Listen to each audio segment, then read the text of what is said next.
m'appelle Ibrahima Hadj, je suis économiste agricole. J'ai été directeur de recherche de l'IPA et maintenant je suis chercheur de l'IPA.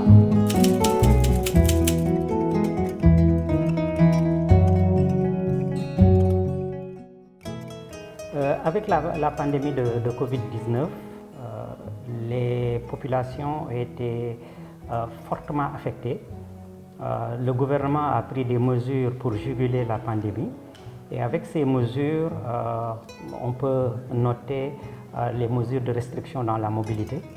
Et en restreignant la mobilité des personnes, en même temps, on a mis un frein à la mobilité des biens, notamment des biens agricoles, des produits agricoles qui, en ce moment précis, devaient être distribués à l'intérieur du pays et à l'extérieur.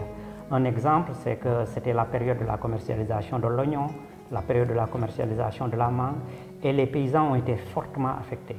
Donc au niveau de l'IPAR, nous avons pensé regarder un peu l'impact de ces mesures gouvernementales, notamment ces mesures de restriction, mais aussi les mesures que le gouvernement avait prises pour venir au secours de la population par une aide d'urgence.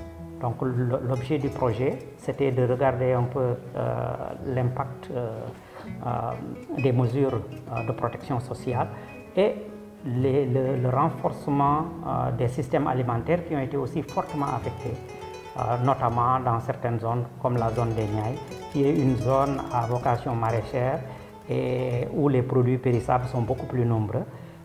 Et la restriction dans les mobilités faisait que beaucoup de couches ont beaucoup perdu dans cela, notamment les femmes ont beaucoup perdu parce que c'était des femmes qui ont reçu des prêts dans le secteur informel et les mesures gouvernementales ne pouvaient pas leur permettre de recouvrer ces pertes.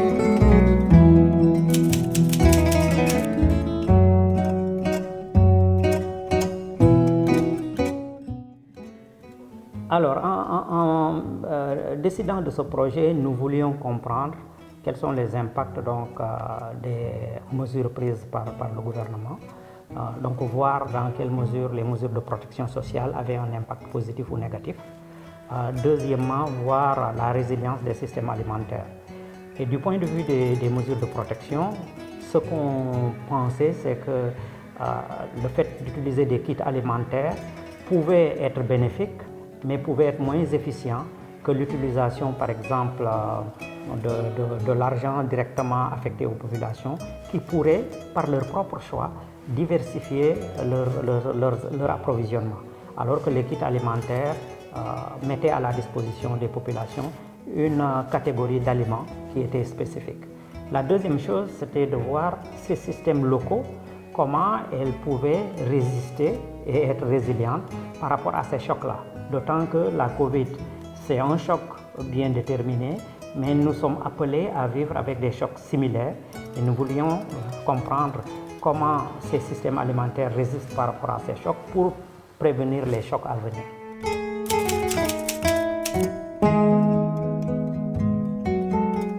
Alors, le CRDI nous a appuyés très tôt parce que c'est un organisme qui appuie la recherche, qui favorise la documentation de ces faits, de ces évidences, pour permettre aux décideurs de pouvoir prendre les bonnes décisions.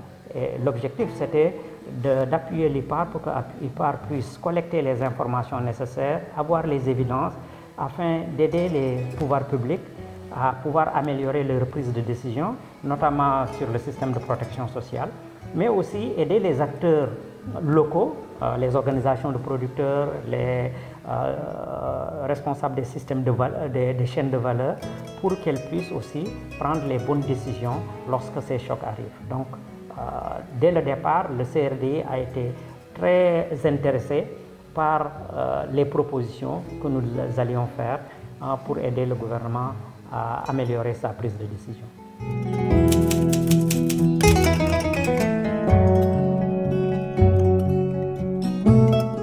Alors, IPAR est bien armé pour la valorisation des résultats de recherche. L'institution a déjà développé une certaine capacité dans des produits adaptés, notamment des policy briefs, mais aussi l'organisation d'événements pour amener les différents acteurs à dialoguer autour des résultats de recherche. Donc, de ce point de vue, je n'ai aucun doute que les principaux acteurs vont être exposés aux résultats de recherche. Mais bien plus que cela, cette étude nous permettra de nous projeter dans l'avenir, puisque les systèmes alimentaires sont très importants. D'ailleurs, dans une semaine, les Nations Unies vont avoir un événement particulier sur la résilience de ces systèmes alimentaires. Et les résultats que nous allons trouver pour les Niayes vont pouvoir nous permettre de réfléchir aussi et de faire du upscaling dans les autres parties du pays et d'utiliser ces résultats de recherche aussi dans les autres parties de l'Afrique pour voir comment les systèmes alimentaires peuvent être renforcés afin que les populations rurales, en particulier les plus vulnérables, puissent résister aux chocs à venir. Et ça permet aussi à l'État de prendre les dispositions afin de ne pas être surpris par ces chocs, parce que nous allons vivre avec la Covid, mais aussi avec d'autres défis, d'autres chocs qui vont venir, y compris des chocs climatiques. Cette recherche financée par le CRDI est une énorme opportunité pour les chercheurs pour pouvoir faire avancer la réflexion. C'est aussi une énorme opportunité pour l'IPAR dans son positionnement dans le monde agricole et rural, pour développer les chaînes de valeur, mais aussi permettre aux acteurs de ces chaînes de valeur d'être beaucoup plus résilients. Et ces résultats de recherche vont être très bénéfiques à cette couche de la population et ces résultats vont aussi être très bénéfiques à l'État.